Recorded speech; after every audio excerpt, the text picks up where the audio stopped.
While most of us take clean air for granted, that's not the case for all Americans. About 100,000 premature deaths each year are attributable to air pollution. In his first term, President-elect Trump eliminated 100 environmental regulations.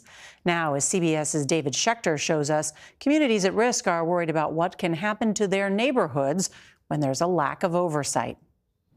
Donna Thomas is a pollution warrior in Houston, Texas. Would you feel comfortable? I know your mask is important so we could see your face for like about 10 minutes and then put it back on. As long as we've got some air circulating. Sure. She wears a mask because she believes a lifetime of breathing polluted air in her community contributed to a stroke 4 years ago. So tell me, what am I seeing here? You're seeing the stacks. You're seeing the different stacks. You Four got of them? 4 stacks right there. Near her home, Thomas wanted us to see Texas's largest coal-fired power plant. It's the oldest thing you can be burning in our neighborhoods. It's dangerous. In the U.S., the biggest polluters are often concentrated in underserved, mostly minority communities. What's it like to live in a community that is so impacted by pollution? If there's the smell, is the taste of the water, is our kids outside getting the asthma attacks? To respond to communities like hers, the Environmental Protection Agency under President Biden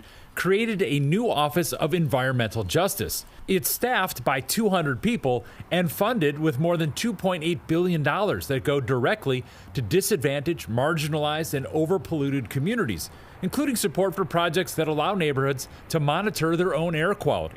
But Project 2025, a possible roadmap for President-elect Donald Trump, recommends eliminating the EPA's standalone Office of Environmental Justice. Are you concerned about his new term in terms of what it means for the environment? We already know that everybody's concerned. We want our EPA to be stronger. But that is unlikely. We will cut 10 old regulations for every one new regulation. Many business and industry leaders say environmental regulation is anti-competitive and costs them money. In his first term, Trump cut 100 environmental regulations. And just last week, he posted that any person or company investing $1 billion in the United States will receive fully expedited approvals and permits, including all environmental approvals. Daniel Cohen at Rice University sits on one of the EPA's scientific advisory boards. Isn't it important to consider that regulation, environmental regulation, can stifle business? I don't think that's what we've seen as the case. And we've seen the oil and gas industry prosper and produce more oil and gas than ever before, even with EPA regulations. Since the EPA first started regulating clean air in the 1970s, emissions of the most common air pollutants have dropped by almost 80%. But around Houston, there's still a long way to go. A 2018 study found each year the pollution from that power plant is responsible for 177 premature deaths.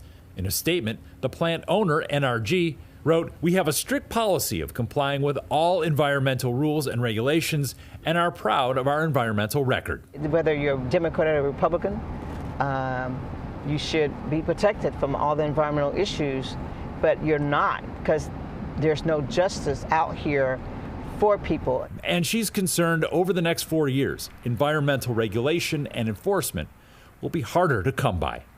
For Eye in America, David Schechter, Houston.